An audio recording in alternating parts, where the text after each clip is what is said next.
student in us and the students out there. It's called poetry. Sometimes I thank the Lord that I grew up lower than poor. I grew up poor. You see, I was raised on a road called Roach Street. Ironically, we shared our home with one roach times infinity. Usually, these roommates would sneak to school and be the reasons friends would make fun of that destined situation. And my students don't think I see the problems. They are hating to live and waiting to leave, please. I saw when I was awake and I see in my sleep. I repeat, I grew up poor. You see, my best way out was poetry. I was the child of a missing dad gone dope fiend. I was the child of a missing dad and gone dope fiend. Being my mother, I love her. Her struggle was real still. Since she couldn't stop it, I was adopted at age 11. A former slave to my friend's father's idea of heaven. My friend's father's idea of heaven was boys, abandoned. So he misled and let them live with him, and then he did unspeakables in the sight of his son. So I never spoke, for I was unable to speak of those nights to no one but God. I prayed in broken English and fits of sobs. God answered, he took the job. I am you. See, I grew up.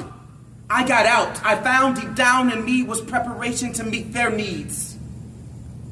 By reminding those fighting internal wars blindly, instead of breathing quietly. Shout, for the mouth without hope's voice falling, through the floor without floor joys, holding up the past without pro-choice, without a mom, without a dad, without true friends, not mad when asked for food. This guy was you, needing others not to think that your smell is a joke, to understand it's not your fault that you smell like smoke. Even though you are now a house burnt down by the kind of people who point with steeples at your sin, when they themselves own the same means to the same end, but live lies to pretend like they've never ever sinned or have ever never been broken, homeless, hungry, lonely, hoping just once only, if only the ground beneath us would quit moaning and groaning, making miracles atone for this endless morning. It's morning outside. Yesterday, the sky cried. Today it's rainbow bright.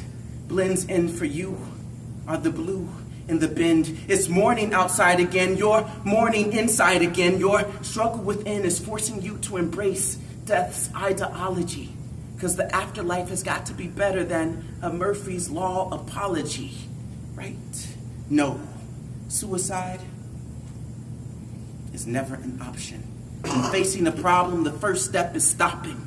Stop letting where you're at be the mindset that determines how far you get. Yeah, you've been cut plus stabbed in the back, but use a suture. Fix your eyes on a time in the future. Wrap your hands around the straps of your boots or your bow. Aimed by you, a well-trained archer. After success, a target much larger. You are not a problem.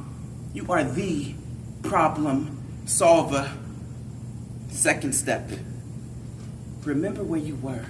Experience has knit your sack, your quiver. So set a goal, get an arrow, let it go. And when you grow, tell them, oh, I understand. Your story might be the sword in her hand. Tell him you are me. Tell of how you used to be Poe. But now you know that your best way out is poetry.